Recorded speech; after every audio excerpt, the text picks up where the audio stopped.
हर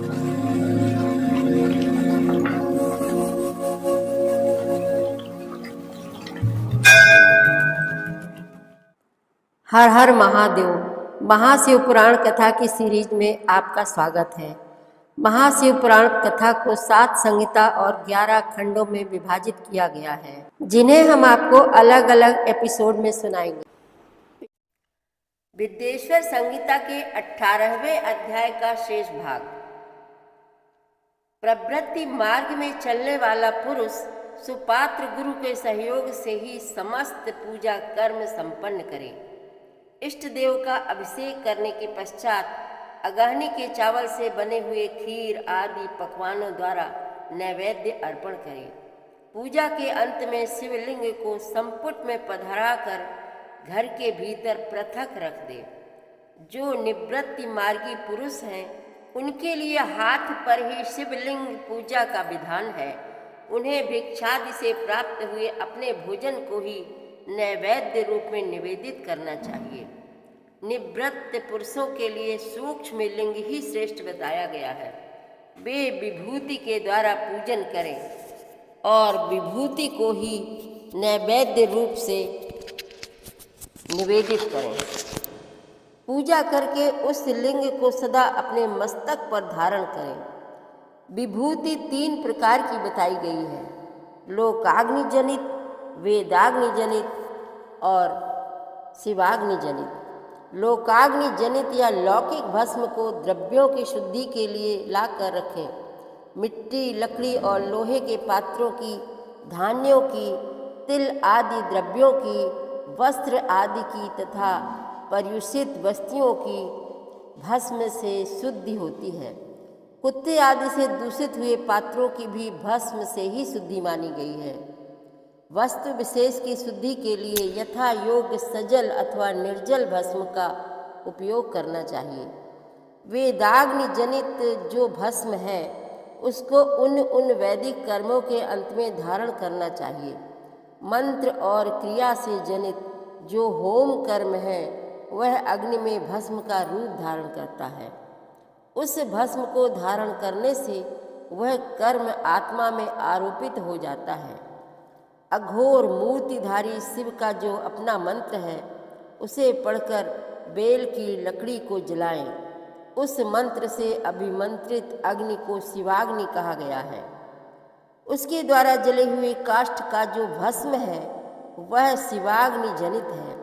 कपिला गाय के गोबर अथवा गाय मात्र के गोबर को तथा समी, पीपल, पलास, बड़, अमलतास और बेर, इनकी लकड़ियों को शिवाग्नि से जलाएं। वह शुद्ध भस्म शिवाग्नि जनित माना गया है। अथवा कुश की अग्नि में शिव मंत्र के उच्चारण पूर्वक काष्ठ को जलाएं। फिर उस भस्म को कपड़े से अच्छी तरह छानकर नए घड़े में भरकर रख दें। उसे समय समय पर अपनी कांति या शोभा की वृद्धि के लिए धारण करें। ऐसा करने वाला पुरुष सम्मानित एवं पूजित होता है। पूर्व काल में भगवान शिव ने भस्म शब्द का ऐसा ही अर्थ प्रकट किया था। जैसे राजा अपने राज्य में सारभूत कर को ग्रहण करता है, जैसे मनुष्य सत्स्य आदि को जलाकर रांध कर उसका सार ग्रहण करते हैं, तथा जैसे जठरानल नाना प्रकार के भक्ष्य, भोज्य आदि पदार्थों को भारी मात्रा में ग्रहण करके जलाकर सारतर वस्तु ग्रहण करता और उस सारतर वस्तु से स्वदेह का पोषण करता है, उसी प्रकार प्रपंच करता परमेश्वर शिव ने भी अपने में आधेय रूप से विद्यमान प्रपंच को जलाकर भस्म रूप से उसके सार तत्व को ग्रहण किया है। प्रपंच को दग्ध करके शिव ने उसके भस्म को अपने शरीर में लगाया है। राख भभूत पोतने के बहाने जगत के सार को ही ग्रहण किया है। अपने शरीर में अपने लिए रत्न स्वरूप भस्म को इस प्रकार स्थापित किया है।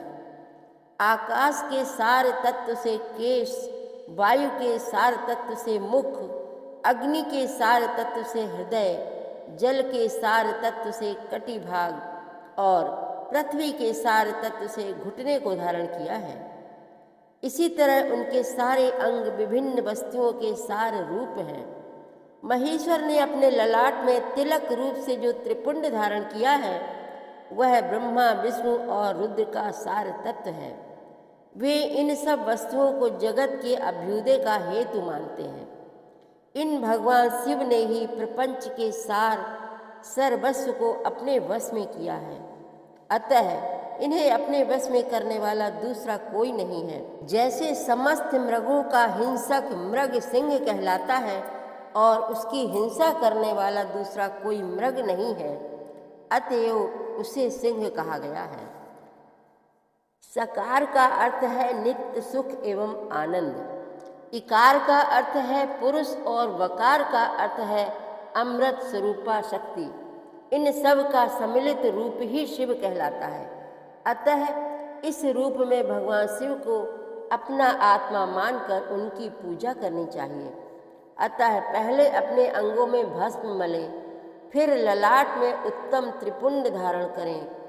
पूजा काल में सजल भस्म का उपयोग होता है और द्रव्य शुद्धि के लिए निर्जल भस्म का। गुणातीत परम शिव राजस आदि सविकार गुणों का अवरोध करते हैं, दूर हटाते हैं। इसलिए वे सबके गुरु रूप का आश्रय लेकर स्थित हैं। गुरु विश्वासी शिष्यों के तीनों गुणों को पहले दूर करके फिर उन्हें शिव तत्व का बोध कराते हैं, इसीलिए गुरु कहलाते हैं। गुरु की पूजा परमात्मा शिव की ही पूजा है। गुरु के उपयोग से बचा हुआ सारा पदार्थ आत्मशुद्धि करने वाला होता है। गुरु की आज्ञा के बिना उपयोग में लाया हुआ सब कुछ वैसा ही है जैसे चोर चोरी करके लाई हुई वस्तु का उपयोग करता है। गुरु से भी विशेष ज्ञानवान पुरुष मिल जाए तो उसे भी यत्न पूर्वक गुरु बना लेना चाहिए। अज्ञान रूपी बंधन से छूटना ही जीव मात्र के लिए साध्य पुरुषार्थ है। अतः जो विशेष ज्ञानवान है वही जीव को उस बंधन से छुड़ा सकता है। जन्म और मरण रूप द्वंद्व को भगवान शिव की माया ने ही अर्पित किया है। जो इन दोनों को शिव की माया को ही अर्पित कर देता है वह फिर शरीर के बंधन में नहीं पड़ता। जब तक शरीर रहता है तब तक जो क्रिया के ही अधीन है वह जीव बद्ध कहलाता है। स्थूल, सूक्ष्म और कारण तीनों शरीरों को बस में कर लेने पर जीव का मोक्ष हो जाता है, ऐसा ज्ञानी पुरुषों का कथन है। माया चक्र के निर्माता भगवान शिव ही परम कारण है। वे अपनी माया के दिए हुए द्वंद्व का स्वयं ही परिमार्जन करते हैं। अतः शिव के द्वारा कल्पित हुआ द्वंद्व उन्हीं को समर्पित कर देना चाहिए। जो शिव की पूजा में तत्पर हो वह मौन रहे, सत्य आदि गुणों से संयुक्त हो तथा क्रिया, जप, तप, ज्ञान और ध्यान में से एक एक का अनुष्ठान करता रहे। ऐश्वर्य, दिव्य शरीर की प्राप्ति, ज्ञान का उदय, अज्ञान का निवारण और भगवान शिव के सामीप्य का लाभ, ये क्रमशः क्रिया आदि के फल हैं। निष्काम कर्म करने से अज्ञान का निवारण हो जाने के कारण शिव भक्त पुरुष उसके यथोक्त फल को पाता है। शिव भक्त पुरुष देश, काल, शरीर और धन के अनुसार यथा योग्य क्रिया आदि का अनुष्ठान करे। न्यायोपार्जित उत्तम धन से निर्वाह करते हुए विद्वान पुरुष शिव के स्थान में निवास करे।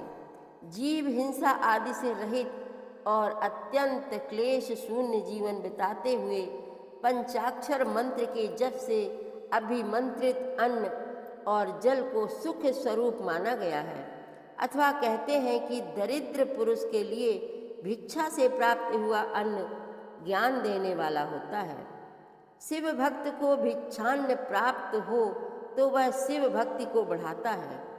शिव योगी पुरुष भिक्षान्न को शंभु सत्र कहते हैं। जिस किसी भी उपाय से जहाँ कहीं भी भूतल पर शुद्ध अन्न का भोजन करते हुए सदा मौन भाव से रहें और अपने साधन का रहस्य किसी पर प्रकट ना करें, भक्तों के समक्ष ही शिव के महात्म को प्रकाशित करें, शिव मंत्र के रहस्य को भगवान शिव ही जानते हैं, दूसरा कोई नहीं जानता। 18वां अध्याय समाप्त हुआ। अगला अध्याय आप अगले एपिसोड में सुनेंगे। आगे की कथा आप अगले अध्यायों में अगले एपिसोड में सुनेंगे। संपूर्ण शिव महापुराण कथा की सीरीज में शामिल होने के लिए आप हमारे चैनल अपनी विरासत को सब्सक्राइब कर लीजिए और वीडियो को लाइक शेयर करना मत भूलिएगा। हर हर महादेव।